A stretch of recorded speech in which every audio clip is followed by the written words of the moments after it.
the Honorable Congresswoman Karen Bass.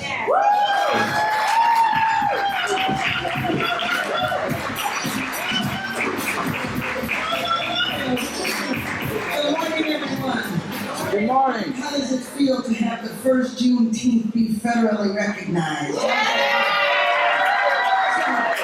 I want you to know that we were happy when that happened, but a lot of us in the Congressional Black Caucus said, we've been celebrating Juneteenth forever.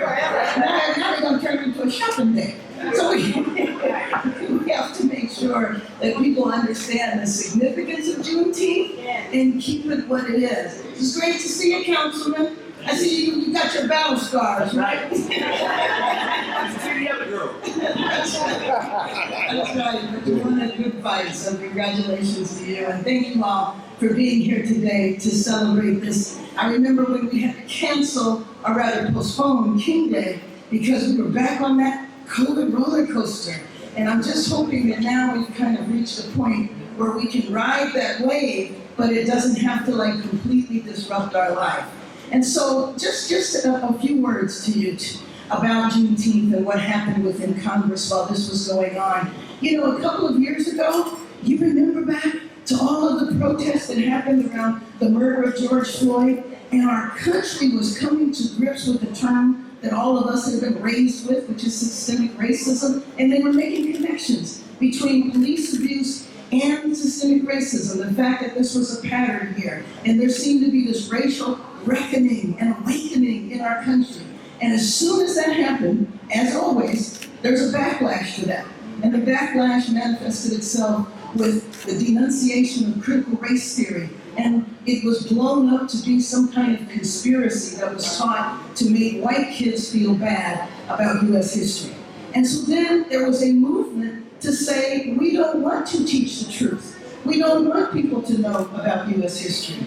And so people have gone so far in some states, Jackie, as to ban the teaching of U.S. history, the correct teaching of U.S. history. The only thing that hasn't happened is the physical burning of books.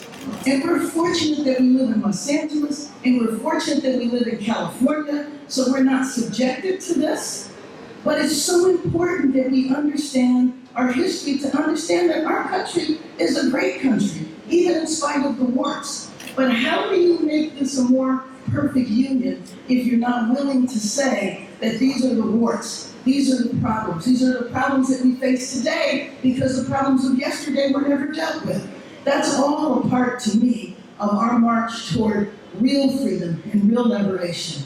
Juneteenth might have represented when a group of enslaved Americans, they had liberation delayed, but we've been in a constant battle over all of these years. And I believe we have brought it to a new level because look at where all of us are today versus where our ancestors were. What is it? We are our ancestors' wildest dreams. So to me, this day represents a lot more than a day off, a lot more than a parade. It represents a new juncture in our nation's history. And at least to make it a federal holiday means you cannot ignore the struggle that African Americans have had in this country. Thank you. We on the spot.